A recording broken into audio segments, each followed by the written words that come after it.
So என்னப்பா எல்லாரும் எப்படி இருக்கீங்க? ஸோ இன்றைக்கி நம்ம பார்க்க போகிற டாபிக் வந்து active income versus passive income. So active income அப்படின்னா என்னென்னா நம்ம டெய்லி எஃபர்ட் போட்டு வர இன்கம். ஸோ நார்மலாக சொல்லணும்னா சேலரி இன்கம். ஸோ சேலரிக்கு வந்து நம்ம 30 days per month ஒர்க் பண்ணணும், கரெக்டாக? ஸோ அப்படி பண்ணி வர இன்கம், லைக் டைரக்ட் எஃபர்ட்ஸ் போட்டு வர இன்கம், ஓகேவா? பாசிவ் இன்கம் அப்படிங்கிறது நமக்கு other sources of income. Like நமக்கு வந்து இப்போ நம்ம வீடு வச்சுருக்கோம்னா ரெண்ட் அதுலேருந்து வர்றது, இன்வெஸ்ட்மெண்ட்ஸ் வச்சுருக்கோம்னா லைக் டிவிடெண்ட்ஸ் ரிட்டர்ன்ஸ் வர்றது. ஸோ அதெல்லாம் வந்து நமக்கு passive income. So for a proper நமக்கு வந்து லைக் நம்ம ஹை எண்டில் கோல்ஸ் வச்சுருக்கோம் அப்படின்னா சேலரி இன்கம் மட்டும் பத்தாது, we need passive income too.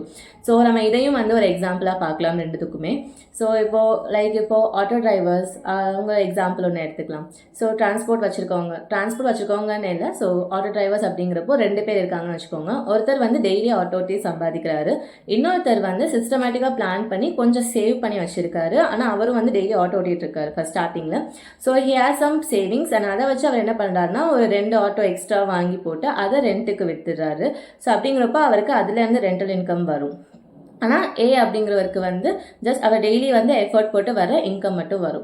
So அப்போ அவர் பீங்க அப்படிங்கிறவர் என்ன பண்ணுறாரு, இந்த சூரியவம்சம் படத்தில் வர மாதிரி சரத்குமார் சார் வந்து ஃபர்ஸ்ட் வந்து ஒரு பஸ் மட்டும் வாங்கி அவர் ஓட்டி ஸ்டார்ட் பண்ணுவார். அதுக்கப்புறம் வர இன்கம்ஸ் எல்லாமே வச்சு like he will be having ஒரு 10 to 12 பஸ் வாங்கி, ஸோ அதுலேருந்து அவர் பெரிய ஆள் ஆவார். ஸோ அந்த மாதிரி தான் வந்து பாசிவ் இன்கமோட இது இருக்கும். ஸோ க்ரோத் வந்து நிறைய இருக்கும், ஓகேவா?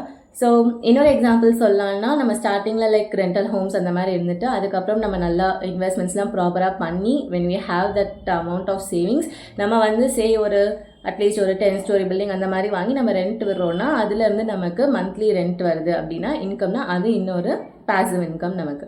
ஸோ இதான் வந்து ஆக்டிவ் இன்கம் அண்ட் பாசிவ் இன்கம்க்கான டிஃப்ரென்சஸ். ரெண்டுமே வந்து நமக்கு இம்பார்ட்டன்ட். ஸோ ரெண்டுமே இருந்துச்சுன்னா நம்மளால வந்து எல்லா கோல்ஸையும் வந்து ப்ராப்பராக பிளான் பண்ணி மீட் பண்ண முடியும். ஓகே, ஸோ இந்த வீடியோ உங்களுக்கு பிடிச்சிருந்துச்சுன்னா லைக் பண்ணிக்கோங்க அண்ட் உங்கள் ஃப்ரெண்ட்ஸ்க்கும் ஷேர் பண்ணுங்கள். தேங்க்யூ.